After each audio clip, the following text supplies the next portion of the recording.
Саламатсыздарбы, урматтуу көрүүчүлөр.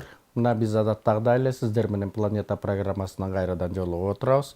Дүйнөдө эмне деген окуялар болуп жатат, кандай өлкөлөр бар, эмне деген фактылар болду. Мына ушул тууралуу сиздерге дайыма баяндап келүүдөбүз. Бүгүн дагы ошонубузду улантмакчыбыз. Биз менен бирге болуңуздар. Бүгүнкү күндө дүйнөнүн саясий коомчулугу албетте Америка Кошмо Штаттарында болуп өткөн президенттик шайлоонун таасиринен чыга элек атат.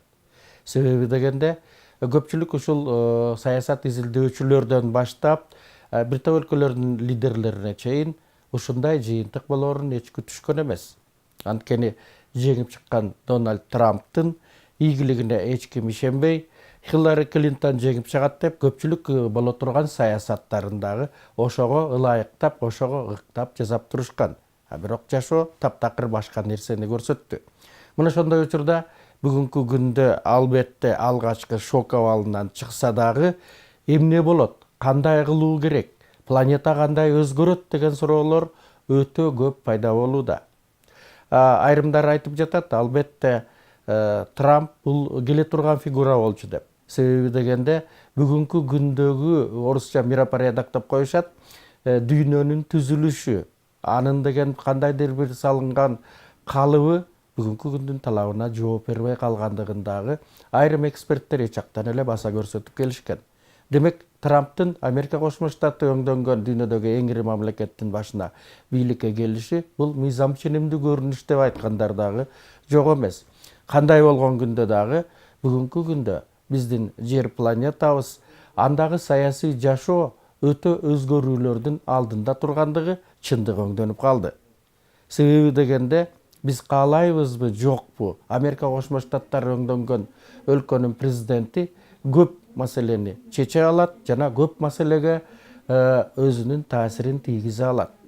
Мына ошондой өтө таасирдүү президент өзүнүн ишин эмнеден баштап жатат? Албетте ал ишине кириши элек, бирок ал администрациясын түзүп, жана ошондой эле кайсы багытта иш алып барат. Мына ошонун баардыгын конкреттүү түрдө пландап жаткан кези. Ал эмнелерден баштады жана эмне аракеттерди көрүп жатат жана ал аракеттерден кандай натыйжа чыгышы мүмкүн? Дональд Трамптын алдыга озуп, АКШнын президенттик шайлоосун утуп алышы көпчүлүк батыш саясатчылары үчүн күтүүсүз окуя болду. Планета азыркы күндөрү жаңы шайланган президент эмне кылат деп кулак түрүп күтүп турат. Өзгөчө кошуна өлкөнүн калкы мексикалыктарды кызыктырган Трамп эки өлкөнүн чек арасын адам өткүс дубал менен тособу деген суроо. Анын жакын кеңешчиси Ньют Гингричтин айтуусу боюнча, дубал куруп кереги жок. Жөн гана Мексика менен чек ара өтө катуу кайтарууга алынат. Дональд Трамп ошондой эле кылмыш кылган мигранттарды токтоосуз түрдө Америкадан чыгарып жиберүү керек деп эсептейт. Ал эми мыйзамсыз жүргөн 11 миллион мигранттын тагдырын чек араны бекемдегенден кийин чече тургандыгын билдирди. Трамп өлчөмү жылына $400,000 болгон президенттин айлыгынан баш тартаарын билдирди. Анын ордуна символикалуу түрдө жылына бир гана АКШ долларын алат. Дональд Трамптын шайланганына каршылык көрсөтүп, көчөгө чыккандарга андан эч коркпоого чакырды. Ал саясий аренада өзүн кандай алып жүрүүнү биле тургандыгын ачык айтты. Кетип жаткан президент Обама болсо ишке киришкенде Трамп шайлоо учурундагы айрым билдирүүлөрүнөн баш тартат деди. Анткени АКШнын президентине эбегейсиз чоң жүк жүктөлгөн. Дүйнөлүк экинчи согуш аяктагандан кийин эки системанын, социалисттик деп аталган система менен капиталисттик деп аталган системанын ортосунда айыгышкан күрөш жүргөндүгү белгилүү. Айрым учурларда Вьетнам, Камбоджа жана ошого окшогон өлкөлөр, кийин Афганистан деген сыяктуу мамлекеттерде, азыр Сирияда уланып жаткандай ар түрдүү аскердик кагылыштарга чейин жеткен. Мына ошондой учурда башында Америка Кошмо Штаттары турган өлкөлөрдүн НАТО деген аскердик уюму блогу түзүлгөн. Ал эми ага каршы башында Советтер Союзу деген мамлекет турган өлкөлөрдүн Варшава келишими деп аталган экинчи аскердик уюм түзүлгөндүгү белгилүү. Өтө көп акча каражаттар мына ошол аскердик даярданууга, коргонуу иштерине жана ошондой эле курал жарактарды чыгарууга кеткен. Акыры Советтер Союзу мына ушул тарыхтан өзүнүн изин жок кылды, тарыхтын барактарында гана калды. Варшава келишими дагы аны менен кошо жок болду. Бирок ошол Варшава келишимине каршы түзүлгөн аскердик блок НАТО бүгүнкү күнгө чейин жашап жана керек болсо өзүнүн алкагын да кеңейтип келүүдө. Мына шайлоо учурунда Трамптын негизги сөздөрүнүн бири ушул НАТОга байланышкандыгын бардыгыбыз жакшы билебиз. Ал НАТО жөнүндө бир топ ачуу сөздөрдү айткан. Керек болсо бул жөн гана өзгөртүү эмес, балким мындай блоктун кереги жок дегенге чейин баргандыгы көпчүлүктүн эсинде. Эми бүгүнкү күндө кадамдар кандай болот?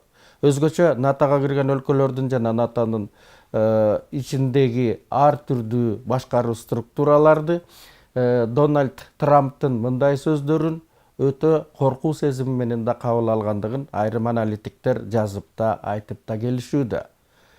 Демек, Дональд Трамптын Америка Кошмо Штаттарынын президенти катары бийликке келиши НАТО өңдөнгөн аскердик уюмду такыр жок кылып жибербесе дагы бир топ өзгөртүүгө дуушар кылаары белгилүү болуп калды өңдөлөт.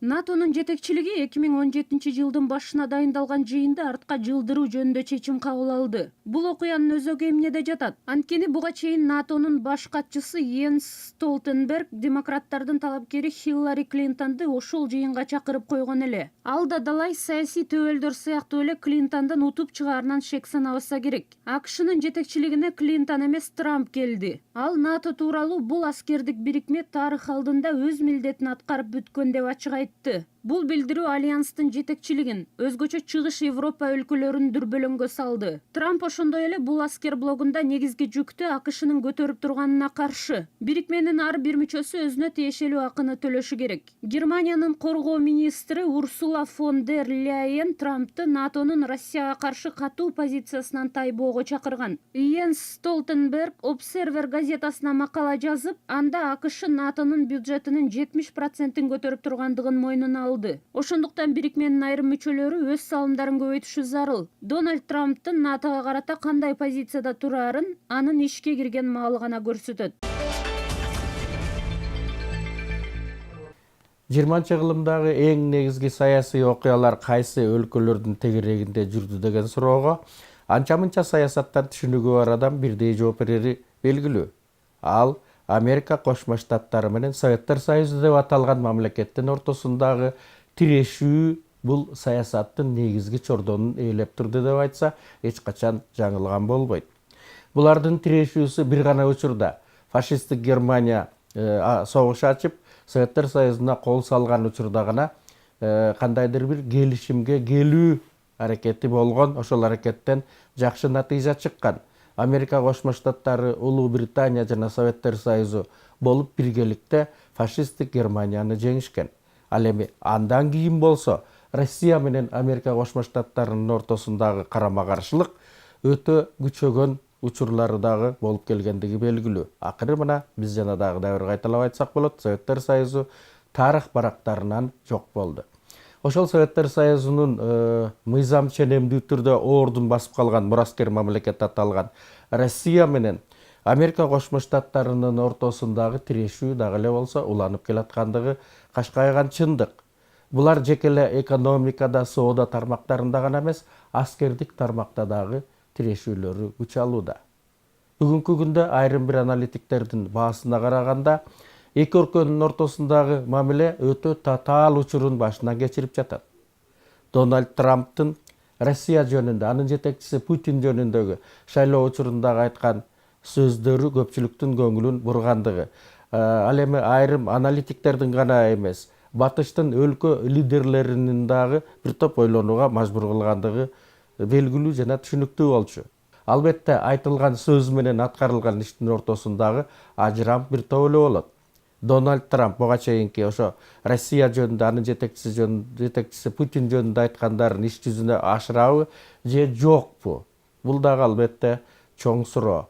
Канткен менен бүгүнкү күндө Америка Кошмо Штаттары менен Россия өңдөнгөн мамлекеттин ортосундагы мамиле планетадагы бир топ саясий жүрүштөрдү, саясий ал-акыбалды белгилей тургандыгы дагы чындык. Жаңыдан шайланган Дональд Трамп Россиянын президенти Владимир Путин менен телефон аркылуу сүйлөштү. Анда жалпы мамиледен сырткары негизинен эки маселе көтөрүлдү. Биринчиси Сириядагы акыбалды оңдоо боюнча эки өлкөнүн кызматташтыгын күчөтүү. Экинчиси соода мамилелерин өнүктүрүү. Канга чулганган Сирия боюнча Россия менен АКШ анча-мынча болсо да карама-каршы позицияда турушкан. Дональд Трамп шайлангандан кийинки өзүнүн алгачкы интервьюсунда айрым куралдуу топторду колдоо азая тургандыгын билдирди. Ошондой эле жаңы президент буга чейинки АКШнын бийлигинен айырмаланып, Сириянын президенти Башар Асадты кулатуу негизги маселе деп эсептебейт. Албетте, бул телефон аркылуу сүйлөшүү батыштын бир топ лидерлерин ойго салбай койбойт. Мурда алар АКШнын күчү менен өз коопсуздугун камсыз кылып турарына ишенчү. Эми болсо бул маселе көп суроолорду пайда кылган акыбалга түштү. Америка менен Россиянын мамилеси тез эле оңолуп кетет деп айтуу эртерээк. Анткени буга чейин ал мамилелер өтө кризиске кептелген. Бирок мындай болгон күндө да эки мамлекет көп маселелер боюнча бирге аракеттене баштаса, анда планетадагы буга чейинки калыптанып калган архитектура өзгөрө түшүшү толук мүмкүн. Мына ошол бүгүнкү күндөгү темабыз өзүңүздөр баамдап тургандай, Америка Кошмо Штаттарынын жаңы шайланган президенттин тегерегинде жүрүп жаткандыгы бекеринен эмес. Анткени планетанын кайсы гана массалык маалымат каражаттары болбосун, мына ушу теманы эң негизги тема кылып алууда. Анткени деген буга чейинки саясий кадамдар эч белгисиз өңдөнгөн Дональд Трамп өңдүү адам бийликке келди. Мына ошондой учурда ар кандай маселелер козголот, анын ичинде сатирага жакындап кеткен дагы маселелер козголот. Мен тарых барактарынан бир нерсе ушул жерден эсиме түшүп атат. Билесиздер, Францияны жетектеген улуу Наполеон бийликтен кеткенден кийин кайрадан бийликти 100 күнгө алган. Мына ошол учурда ал Корсикадан Парижди көздөй аттанганда, Париждин газеталары эмне деп жазды эле. Мына баягы көркөө адам жүрүшүн баштады, мындай адамга эч кандай бийликтен орун жок деген темалар менен башталып, ал Францияга жакындаган кезде биздин баатыр шаарыбызга жакындап калды деген сөздөрдү жазышкан. Демек, бул тарыхта кайталанган нерсе. Америка Кошмо Штаттарынын президенттин шайлоо учурунда дагы кездешти окшойт. Себеби дегенде актерлордон баштап мына ушул бийлик башында турган адамдарга чейин, жеке эле мамлекет башындагы эмес, ар түрдүү таасирдүү уюмдун башында турган адамдар дагы ар кандай сөздөрдү айтышкандыгы белгилүү. Азыр болсо мына ошого кичине саресеп салсак, анткени алар ошол жетекчилер, айрым өтө таасирдүү уюмдун жетекчилери Дональд Трамп жөнүндө шайланганга чейин эмне дешти эле, ал эми шайлангандан кийин эмне дешти. Сатира менен саясат эгиз бир туугандардай эле болуп келет. Анткени сатирачылардын негизги темасы саясат. Бул темага кызыккан публика өтө арбын. Шайлоодо ошондой мисалдарды берди. Улуу Британиянын тышкы иштер министри Борис Джонсон шайлоо өнөктүгүндө "Мен Нью-Йорктун айрым мүчөлөрү менен баскым келбейт. Анткени өзүм каалабаган Трамп менен жолугуп калышым мүмкүн" деп айткан. Ал эми Трамп жеңип чыккандан кийин Дональд Трамп дайыма аракеттенген адам. Улуу Британия жана Европа үчүн анын талбаган аракети көп пайда алып келет деп оюн өзгөрттү. Франциянын президенти Франсуа Олланд шайлоого чейин Трамптын айрым сөздөрүнөн тим эле кускум келет десе, кийин "Мен аны менен тезирээк жолугуп, жалпы баалуулук, кызыкчылыктардын негизинде сүйлөшүүлөрдү жүргүзгүм келет" дейт. Баарынан алыска Мексиканын президенти Энрике Пеня Ньето кеткен. Ал шайлоого чейин мындай жол менен бийликке Гитлер менен Муссолини келген десе, шайлоодон кийин АКШ менен Мексика дос, өнөктөш өлкөлөр. Түндүк Американын гүлдөшү үчүн бирге аракеттенели дейт. Чындап эле саясат бул бүгүнкү гана күндүн зарылдыгы деген учкул сөздүн калети жок окшойт. Урматтуу телекөрүүчүлөр, мына өзүңүздөр баамдадыңыздар. Бүгүнкү биздин чыгарылышыбыз биздин планетабыздагы өтө оорчундуу окуя болгон Америка Кошмо Штаттарынын президентинин шайланышына арналды. Эмне үчүн? Анткени Америка Кошмо Штаттары сыяктуу мамлекет планетабыз мындан ары кандай багытта өнүгөрүн аныктай турган мамлекеттердин бири. Ал эми анын жетекчиси керек болсо планетадагы эң таасирдүү номер 1 адам деп бекеринен айтылбаса керек. Биз мына ушул шайлоонун тегерегиндеги сөздөрүбүздү азыр жыйынтыктайбыз. Мындан ары кезиккен учурларда албетте башка темаларды да козгой тургандыгыбызды сиздердин эсиңиздерге салабыз дагы. Бардыгыңыздарга жакшылык, ийгилик каалап коштошмокчубуз. Саламатта калыңыздар.